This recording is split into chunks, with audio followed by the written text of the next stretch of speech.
Okay, welcome on everyone. It's Tuesday, and so we're going to do a Rashi from the third Aliyah. Actually, we're going to do two short Rashis today. They're both quick, but I think very nice ideas perhaps to think about. In the beginning of the third Aliyah, we get a little bit deeper into the story of Yaakov's arrival in Lavan's house and the work that he's doing and his relationships with Rachel and with Leah. And the deal that he tries to make with Lavan. The first opening pasuk of our Aliyah says, Vayehav Yaakov es Rachel, beautiful expression of love. We've had the expression of love earlier of Yitzchak for Rivka, and now we have the expression of love for Yaakov to Rachel. Very beautiful that the Torah goes into those human emotions and the Torah reveals to us how human the Avos and Imahos were. And the love here is not just kind of a sublime, divine kind of love, Ve'ahavta Hashem Elokecha, but it's an interhuman love, interpersonal love, and that's an important lesson in and of itself about the fact that that's a critical component of marriage. Many people have you believe that in Judaism, marriage and relationships in general are more utilitarian, but you see very clearly from the Torah that there's an element of emotion, there's an element of love that's important in a relationship as well. Whether the order, as I mentioned the Rav Hirsch last week, 2 weeks ago, one of our Zoom calls, perhaps not this one, but one of the Havdalah calls, that there is a question, of course, in Rav Hirsch raises, which is what the order should be of love and marriage. And that's a different question of when one comes and the other comes. But love is certainly a critical component over here, and a beautiful expression, the beginning of our pasuk. Vayehav Yaakov es Rachel. He loves Rachel. Vayomer, and this is, of course, before marriage. Vayomer, Sheva Shanim Barachal Bitcha Aktana. He says to Lavan, I will work for you for 7 years, Barachal Bitcha Aktana, for your daughter Rachel. Another, deep expression of love, to be able to devote yourself for 7 years when the marriage is very, very far off and the chances are slim. To be able to devote yourself to that is an extremely big thing to do, and an expression of how much he did love her. I wanted to go into this expression, Baracha Bitcha Aktana here. The reason I wanted to point out this Rashi is because it explains a common phrase that's used. Perhaps it's used more in yeshivish circles, but I think it's interesting to note. People throw around this phrase. They say, I'm going to do this, Baracha Bitcha Aktana. They use this phrase, Baracha Bitcha Aktana. So Rashi here gives us an insight into why that phrase is used by Chazal and by others, and certainly in contemporary times. So Rashi says, Kol hasimanim halalu lama. So when he's talking to Lavan, he's talking to him about his daughter, Rachel. And he says, I want to work for you for 7 years, Birachel, for Rachel, Bitcha, your daughter, Haktana, younger.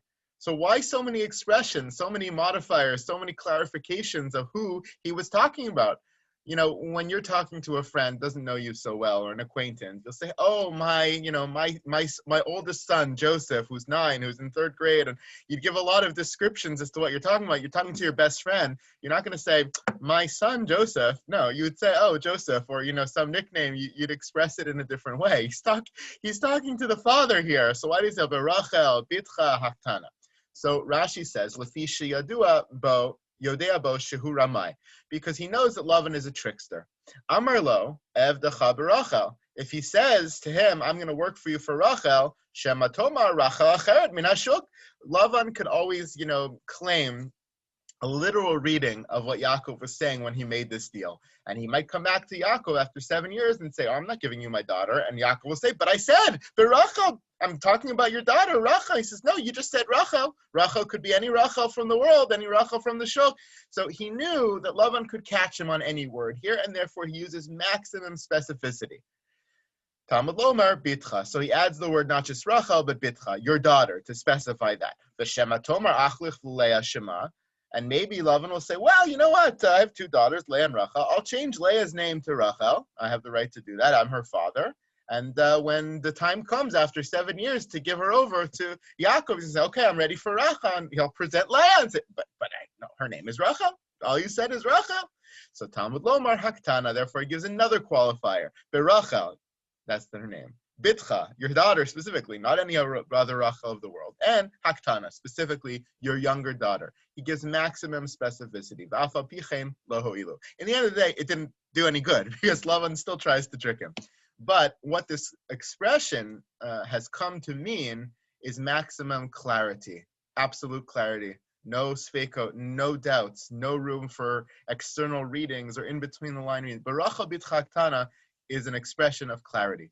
So you'll say to her, someone, oh yeah, the person told me they're sick. Barachal bitcha aktana, like in no uncertain terms. I guess that's the best way to translate it. So if you ever hear the phrase, you'll know what its origin is, and you'll know why it means what it means in contemporary parlance. And so I wanted to point out that Rashi to you. One more quick Rashi here before we are done. So he says, I'll work for her for 7 years. Vayomer Lavan tov titi otach la ota lach. Mititi otal ishacher. Better I should give her to you than to anyone else. Shiva imadi. So stay with me these 7 years. Work. The deal is on. And so what happens in the end of the day? Vayavod Yaakov v'Rachel sheva shanim. He does work for her for 7 years. And now another beautiful expression of his deep love for her. Vayu beinav ki yamim achadim ba'avato ota. These 7 years were like a couple of days. Ki yamim achadim, like singular days, because of his love for her. Beautiful, absolutely beautiful romantic expression. Rashi deepens our understanding of these words, ki yamim achadim. They should jump out to you as being very familiar. And maybe they don't, because as the days pass, our memory of the previous parsha tends to fade very quickly. But they should jump out at you. And Rashi points out here, Evdecha sheva shanim, when he says, I'm going to work for you for 7 years, Hein yamim achadim she'amr lo imo. These are the 7 years that were referred to when his mother, Yaakov's mother, Rivka, was speaking to him in last week's parsha. When Rivka says, you got to get out of here because your brother's going to kill you, she says to him, V'yashavta imo yamim achadim. Take a look. Last week's parsha, V'yugad Rivka's divrei Esav ben Agadol, tishlach v'tikra Yaakov. She gets word that Esav's going to kill Yaakov. She calls Yaakov ben Katan, her small son, and she says to him, Ata benishma b'kuli kum barach lecha, Lavan, Achi, Charana, quick, get up, run away to my brother Lavan in Haran. And what does she say to Yaakov? V'yashavta imo yamim achadim, ad asher tashuv chamat achicha. Go stay there, yamim achadim, a couple of days, a couple of years, until your brother's anger abates. That was the expression that Rivka used when she sent Yaakov out. Now we come full circle. Now, when this actually occurs, the Torah tells us that those years that he spent there, at least the first 7 years, were yamim achadim. They were indeed fulfilled as Rivka had predicted as being yamim achadim, singular days. Except what you see so beautifully here is not just that the story comes full circle and that her words were fulfilled, but the definition of why they were yamim achadim changes. When Rivka sends him out, she sends him out for yamim achadim, ad asher tashuv chamat achicha, so that your brother's anger will abate. What she meant to say to him is, even though it might be a long time, it's really nothing. It's like a couple of years, because it's all worth it, because you'll be saved from the anger of your brother. The reason why it would seem to you, Yaakov, like a short time when you're there, is because the danger is so great that it'll seem like nothing, because it's all worth it to save your life. And now in the end, he does spend 7 years at least, and then more. They were kiyamim achadim, as his mother had predicted. But the reason they went quickly is not because it was all worth it to save his life. The reason they went so quickly is because he developed this intense love for Rachel. And it's such a beautiful ending to the story. It does come full circle, but the definition changes, and it changes in such a fantastic way. And I wanted to share that with all of you today. Hope you have a wonderful rest of the day. And we'll see you tomorrow, Mr. Hashem.